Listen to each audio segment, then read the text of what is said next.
let's learn some Finnish. No niin, it's like well, and it's a sign that we're getting started or we're getting finished, right, Hanne? That's correct. So I don't know about you, but I feel really empowered after Ilona's keynote. What do you think, Hanne? That was amazing. And I loved really what she said, the tips, and also her own experiences about what she's been experiencing here and there all around the globe. Right. And she told what the women can do. I just love that. Yeah. She's cool. Right. I think what she said was that you need to have different support networks. You need to be able to personal brand yourself. You should be proud of what you do. And you should also have a mentor. That's correct. To And really I grow. totally agree on that. Totally. So, but let's introduce each other, and we have a great panel right now, and we'll be for about 35-40 minutes. Yeah, we have about half an hour time hour. to go through what Global Future Women is all about and, Exactly. and what we can do Yes. in the corporate world as women. And other underrepresented groups. So my name is Kamilla Sultanova. This is Hanne Nuutinen. I work in the domain of diversity inclusion. I host events, and I do work on promoting talent management recruitment in Finland through mentoring, different volunteering and projects, and cross-sectoral cooperation. And this topic is really close to my heart. And again, thank you, Hanne, to put this as a part of the Arctic 15 as a huge statement for all women in tech, for all aspiring people who want to get a career as a startup founder, VC founder, angel investor. So, Hanne, you want to say what you do? Well, first of all, I'm really, really happy to be part of the Arctic 15 here this year and to bring this Global Future Women and all the women that we've had in this amazing event throughout these 3 days. Mm-hmm. There has been many kind of women all around the world, VCs, investors, entrepreneurs, founders, as you told, and I'm just excited that there has been so many female representatives, and I hope that it will empower and encourage others also to join and step out and do the thing what they are willing and wanting to do. Exactly. And because it's a Global Future Women topic, we have two people, experts online with us. One first is Advocacy. Hello, if you see us. Advocacy is co-founder at She Loves Tech, and we have, I believe you're in Singapore? Can I speak? So, hi everyone. So yeah, I'm Rhea. I am the co-founder of She Loves Tech, and usually I'm actually based in Beijing as well as Singapore, but currently I'm actually in Manila. So this pandemic really has thrown people in different places. So yeah, I'm in Manila essentially. Helsinki hospitality here. For sure. Thank you. And then we have Soumitra Deshpande. He is startup partnerships and growth at Freshworks. And Soumitra, are you with us? Hello. Yeah. Hello, guys. Yeah. Good to be part of the panel. And so this is a women founder focused panel, and I'm from the other side, or kind of representation from the other side of the world. So yeah, I'm very happy and excited to be sharing my perspectives and some of my learnings. Guys, can you hear me? Am I audible? Yes, we can hear you. Okay. It's really lovely to have Yeah. you both, and I'm so glad that you could join us and share your points of view and experiences, what you've gathered in different parts of the world. I know that Soumitra has been working in 3 different continents, in Asia, in India, all around the Europe, and especially with the Berlin and startup community there. And then you've also been part of USA startup community. And Rhea is working all around Asia and with her company all around the world. Right. So this is really a global thing. Yeah. And I think the first question is when we think of global market, global opportunities, it's also global inequalities. This year, as we all know, it's been really, disaster for gender equality in any sphere, in any industry sector. And we have Anna from Invest in Her, 1 million Invest in Her. Yes. And she spoke about lack of capital for women founders, and we have global challenges to have women representation in tech and in STEM. So the first question, if I may, I would say, what are your best practices, regardless where we are located? What are the best practices to enable access for women and other underrepresented groups to work in tech and to be, to have their space in the tech domain? Right. Maybe I'll go first. Well, I think, so with She Loves Tech, right? Essentially, we work with essentially female entrepreneurs and other startups who have a gender lens all across the world. And mainly, we run a startup competition globally, over 30 different countries as well, to help them, especially for what you mentioned, really to solve like the funding gap, in this particular demographic. And I would say with the past 5 years, like experience and what we observed, I would say key best practices. There's really many things, but I think there's two things, right? One is, if you can start from the very beginning, then it's really like education, right? Educating the young. You're falling out. Yeah. Oh, sorry. Can you hear me properly? Yes. Yeah, it's okay now. Okay, so education. So educating the youth, the young children, right? Starting from the very beginning, I think, giving them the opportunity to really, choose whatever industry that they want. Just, making that selection, I think, early on, and not, choosing for them. I think, making it open and giving them the opportunity to learn about tech or, startups, etc. I think that would be really helpful. And in this way, it would be their choice, right? If they want to pursue it or not. And at the very least, they would have that foundation. So if somehow down the line, they want to, let's say, change careers, come back to tech or whatever it is, they would, be at the, I guess, similar level, right? Unfortunately, we don't live in an ideal world. And there are, as you said, it's highly unequal. And there are a lot of biases in place and a lot of cultural things that have been in place for years and years and years.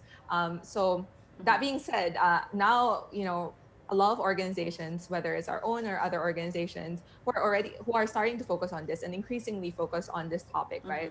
Getting more women into tech, and how do we do it? And I think there's a few things, but mainly I would start with just having role models, right? I think there's maybe divided opinion about this in a way. In the beginning, when there weren't a lot, maybe people felt like, okay, we need to showcase a lot of female leaders, and after a while it started to create a new problem where people felt like, oh, we have enough female leaders. But then at the end of the day, I do think that it's really important to be able to have a stage of women who have made it, women who are trying to make it, who are making that effort, just people who are active in this space, to tell the women who are maybe hesitating, who are fearful of the unknown, or just need that little bit more push, that it is an opportunity that they can thrive, and it would hopefully give them inspiration and encouragement as well to move forward and try something different if they don't have it already in the works. I really agree that we need role models and mentors and people who encourage others there. But what I would say is that, as you, Rhea, mentioned, the education is really important part. And without that, we cannot go forward, not men or as women. Soumitra, you've been working around the world with the startup people.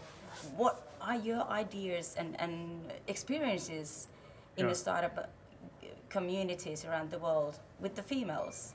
Are there many females in the startup world, and how do you find that point of view? Right. Cool. So let me maybe start by giving you a fun fact, and this is just for all of us to digest and kind of understand where the world is right now. So if you look at the Fortune 500 companies, only 4 to 5% of them have women leadership right now, right? That's something correct. you like it, you don't like it, but that's a fact right now, right? So let's digest that fact, where we stand right now, what is the status quo, and where we have to move forward from there, right? Now, switching the side and kind of switching the context a little on where what my experience kind of brings on to a different perspective is that, see, if you look at from a startup's perspective, or whenever you are building a business or any company out there, you have to understand, if you look at the world population, 50% is like, it's a fair mix of male and female population out there. So when you are building a business, you have to understand the consumer base is equally divided between male and female, but your management or your leadership or your business perspective does not take account of that, right? So this is one alarming fact every business or every startup that is starting a business out there need to consider. So it goes without saying that you need to have a female representation or a female perspective when you're building a business out there, right? And why that is important is because if you look at, at least the way it comes across, that male founders are very, hard decision makers, go-getters and all of that. And on the contrary, if you look at female founders, while they are, hard decision makers and go-getters, they bring in that very important piece of empathy into the team, right? So that's where, I mean, just adding on to what Rhea was mentioning and what, Hanne, you also mentioned that I think this empathy, when you're building a business, when you're building an idea out there, is extremely important. So female founders, they are, I mean, I'm saying this from my experience of working with, 90 countries, 4,000 startups out there within last 10 to 11 months and all of that. That's huge. Yeah. It's huge amount of countries and experience what you've gathered. Yeah, I mean, that's the nature of Freshworks for startups. Maybe I'll cover up on that in a later part. But the point I'm trying to convey here is that female founders or female leaders or women leaders have that built-in empathy into the nature, which really brings in different level to your business. And on the other part, they wear multiple hats, right? They take up different responsibilities and different roles into their career, even personally as well. So we have to really understand that it is okay to blur the lines somewhere and have that empathy for them in their work as well as in their personal life, if you will, right? So in my experience, I think that's one of the key aspects when when you're working with female founders. And if you are not working, you should ensure that you are working with them, because it whole lot of changed the game for you. I hope that makes sense, and Thank you. I really agree with your idea, Soumitra, because what I've experienced with the people that I've worked with in the startup world and also in corporate life, that female founders and female investors kind of lack the courage to step out and do the things and make the decisions. What do you think of that, Kamilla? Have you faced the same thing? Yeah, I think it's, if you're a minority in a room and you have a dominating group of, and it's a culture where people speak over you, they don't necessarily, it's not easy to be like the only one always without a sponsor, like speaking up. Yes, because it really takes courage to stand out and be the female. Exactly. Exactly. But regardless of corporate or whatever field, where as long as you feel psychological safety, you feel part of the group, you feel that every person has an opinion. So I think that's something is where we need to foster the culture of empathy that Soumitra is promoting. That yes. How do you make sure that when, especially now in COVID world, you can have a webcam conversation on Teams or Zoom where people have a web camera on. Exactly, like we're having now. Yeah, yes. So we can see each other, and if present, no one feels in a way like not intimidated, but like everyone has an equal say and opinion, because perspectives are so important right now. Exactly. So it is courage, but I don't want to deal with this on the courage, because we still have an inherent structural inequalities and this bro culture that startup world is famous for. That's and right. Statistics show that last 30 years women entrepreneurs only receive 2.8% of VC funding, VC That's capital. Right. So it is statistics after statistics saying that there is some really deep-seated issue which we need to address. Yes, but then one really nice fact is that in the last 2 or 3 years, especially here in Nordic countries, there are more female founders, for example, in Baltia area, than there has been in many, many years. And there are more and more females who have come to entrepreneurship without they even having that before. Well, I haven't followed it, but I don't know how you feel. I haven't followed the Nordic market, but today we have a winner from Estonia, a female founder. Yes. So congratulations to Natalia. Build Rent Pro, right? The company. Something like that. Yeah. Yes.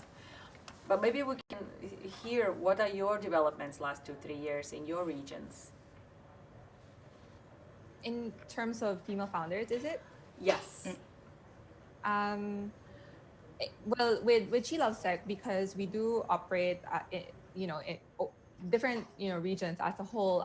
Actually, I guess taking into that perspective, then the statistics that you mentioned, unfortunately, remain the same, which is actually very surprising, given that when we first started, it was, there were barely anyone else serving this space, right? But fast forward, 5-6 years now, there's more and more, right? Organizations, companies even supporting this and really championing diversity. But unfortunately, what you mentioned earlier, the amount of funding going to women remained to be like 2%. And it's been the same for like the past how many years? Like literally when we started until now. At the same time, we were talking about, I guess, the amount of founders. As far as I know, like there's just around 14% of tech founders that are women. If you're talking about business leaders as well, actually there's not a lot of substantial change, right? If you're talking about the global space, but if you talk about, let's say, one of the places where I'm based, like China, right? So actually, if you look at it's called like the Huron list. So it's kind of their version of Fortune 500 list, right? Or like, list of the influential leaders. They do actually have a significant number of, female leaders and a lot of women who are, either founders or like CEOs of like tech companies as well. They definitely have a lot of role models. But at the same time, if you look at, mid-management or just senior management, it's still not really at that level. There are significant, kind of increases and developments across the globe, right? Whether it's, China, Asia, even Europe, as you mentioned. But I think in the grand scheme of things, unfortunately, I do think that there's still definitely a lot of work. And perhaps, the key to that really is actually, joining all of our resources together. I think, for the past couple of years when this topic became hot, everyone started to kind of do it in Everyone sleeps, yes.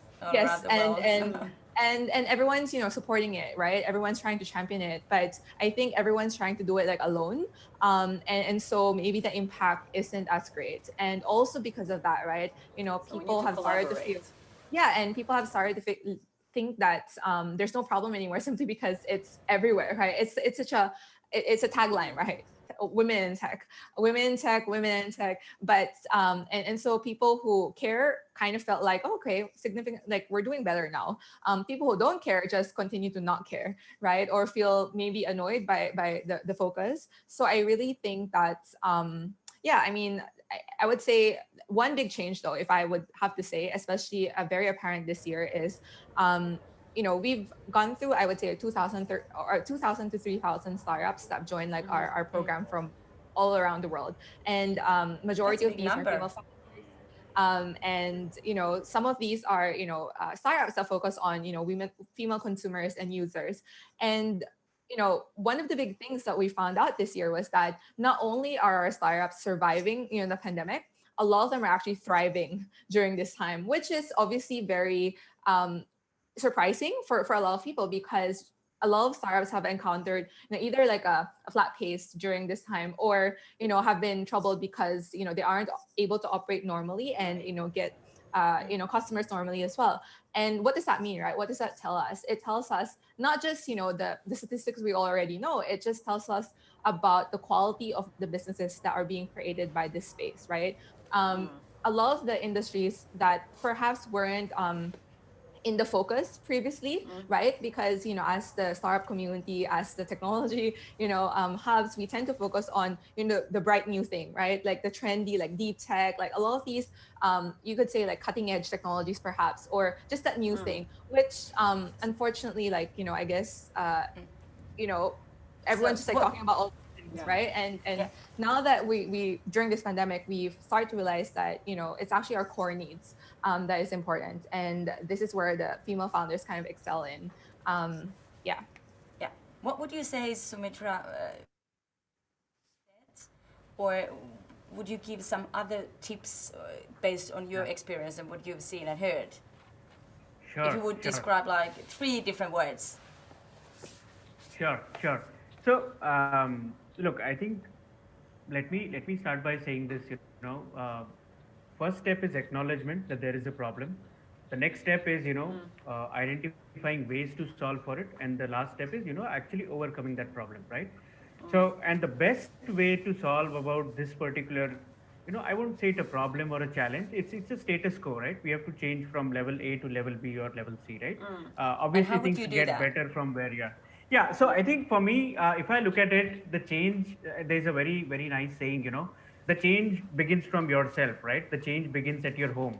So if you ask me, I mean, my partner or my partner, she herself is a senior product leader in you know, in the organization and all of that. So see, this is a myth. I mean, that we have to break those stereotypes. We have to really, you know, bring in those support and so and I mean, look at the irony. You know, people say that females are not good with machines or they are not good with tech and all of that. But look at all of us, and you know, look at all you amazing founders out there. So I think that's a complete myth, and the way exodus of new female techpreneurs and you know, techies are coming out there, that's simply amazing. And I'm telling this from India, Eastern Europe, some part of Europe, and even you know, and Latin I America love that for because you have so wide experience and point of view. Yeah, absolutely. I believe, Soumitra, in India, they've done a lot of effort to promote engineering studies as more friendly image. So there's been very good advocacy for women studying all these like STEM subjects, which is very different in Nordic countries where it's very much gender divided job market. And we just had a girl child they celebrated, 2 weeks ago? That's right. And they well, last week, I guess. And they said that we have problems with girls and technology, and the 16-year-old girl, she took Finland all over news headlines. So there should be awareness, how Soumitra says, and then you, Rhea, you said that advocacy and role models and education is needed. But then again, when we're talking about VCs, angel investors, I would say, and I also advocate that to be able to invest in women founders or entrepreneurs who have another ethnic background, you need to have those women and underrepresented groups being hired in VC foundations, in angel investors, and those people who got the cash. Because money talks, but also lived experience talk. I think that's where you really diminish the lack of recognizing market opportunities. You know, that's correct. Morgan Stanley had done a study that the women, investing in women is a $3 trillion opportunity. You can read it up on. I just shared it on Twitter at Arctic Startup. You know, it's not just a charity, and it's investing is really a big business, and it's for profit. And what I want to state here to you is that there has been many studies that when you say that females found a company or they are managing a company, actually the impact on the whole society is much more bigger. It's something around 90% bigger than in the companies that are led by men. Interesting. I mean, we're not saying that someone is better than other. But no, I'm not saying that someone's better than other.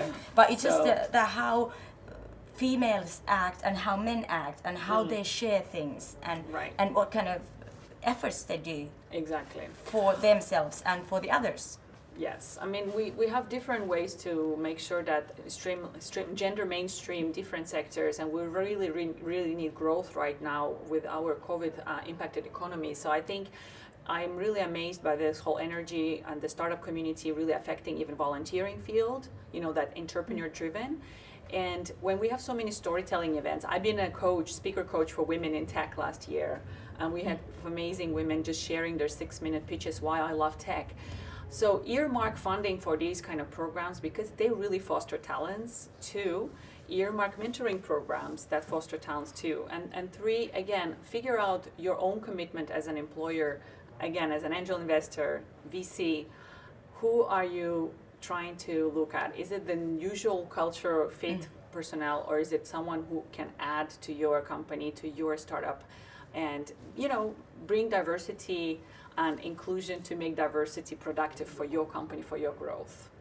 And for that, we need both men and women. Exactly. And regardless of gender, we have so many different diversities and different backgrounds who live in Finland, in Singapore, in Manila, and India. So we have global challenges, and we still have problems with underrepresented groups. So let's have today is the Global Dignity Day, so I want to think of dignity in the workplace as well. So happy Global Dignity Day, everyone. Exactly.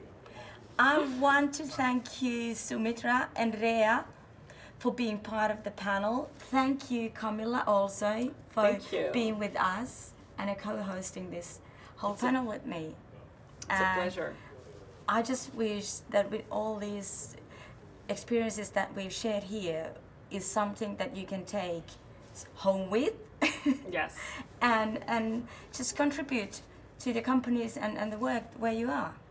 Yes, thank you, Hanne. Really great to push your pivot your global future women from the event in March to online format. I think that's a good sign. I'm so happy for that. She's got Sisu. Sisu is the grit and perseverance. Yeah. So let's start asking questions. How are we hiring, and what stereotypes do you want to break? Yeah. I think we can do it together. We can do all that together. So thank you, viewers. Thank you, Soumitra and Rhea. Thank you, Kamilla. Thank you. And we'll be back soon. You. Ciao. Cheers. Thank you. Thanks, people. Thank you. Bye-bye.